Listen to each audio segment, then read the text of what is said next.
দর্শক, নিত্য নতুন গবেষণায় উঠে আসে নতুন নতুন তথ্য উপাত্ত। টমেটো চাষের নতুন ধরনের চাষাবাদ পদ্ধতির নাম মালচিং পদ্ধতি।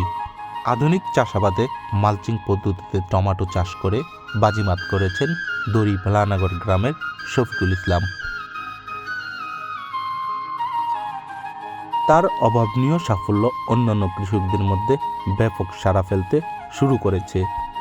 এই পদ্ধতিতে চাষাবাদ করলে জমিতে থাকে রোগবালাই মুক্ত। এতে পানি, সার, ঔষধ খরচ সাশ্রয়ী হয়। এই পদ্ধতিতে ফলনও বেশি হয় এবং গাছ দীর্ঘদিন বেঁচে থাকে, যার কারণে রবি মৌসুমের ফসল অন্যান্য মৌসুমেও পাওয়া যায়।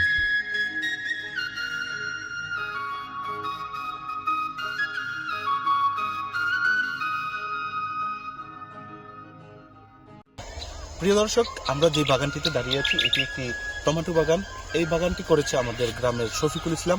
তিনি দীর্ঘদিন ধরে কৃষির সাথে জড়িত রয়েছে। আজকে আমরা তুলে ধরব টমেটোর উপকারিতা।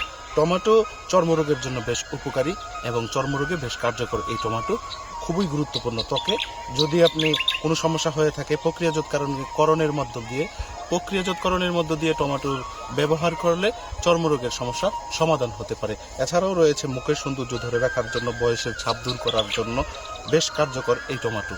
তাছাড়াও এটি খেলে উচ্চ রক্তচাপ নিয়ন্ত্রণে থাকে। প্রতিদিন খালি পেটে একটি বা দুটি টমেটো খেলে উচ্চ রক্তচাপ নিয়ন্ত্রণে অনেক ইতিবাচক ভূমিকা পালন করে। এছাড়াও রয়েছে রক্ত স্বল্পতা দূরীকরণে এর বিশেষ গুণাগুণ।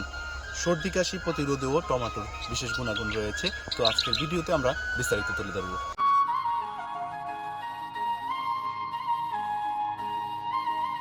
বন্ধুরা, আমরা সবাই জানি প্রতিদিনের খাবারে কোনো না কোনোভাবে এই শীতকালীন সবজি টমেটো থাকে।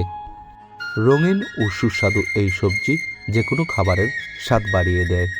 এছাড়াও মজাদার সালাদ বানাতে টমেটোর বিকল্প নেই। বর্তমানে অধিকাংশ মানুষই হার্টের সমস্যায় আক্রান্ত। টমেটো খেলে হার্ট ভালো রাখতে কাজ করে, তাই তো নিয়মিত টমেটো খাবারের তালিকায় রাখতে পারেন। এছাড়াও ডায়াবেটিস নিয়ন্ত্রণে টমেটো গুরুত্বপূর্ণ ভূমিকা রাখে। যারা ডায়াবেটিসে আক্রান্ত তাদের জন্য এই সবজি খুবই উপকারী। রক্তে শর্করা নিয়ন্ত্রণে টমেটো খাওয়ার পরামর্শ দিয়ে থাকেন বিশেষজ্ঞরা। এছাড়াও টমেটো ক্যান্সার নিয়ন্ত্রণ, রোগ প্রতিরোধ ক্ষমতা বাড়ায় এবং কোষ্ঠকাঠিন্য দূর করতে সাহায্য করে।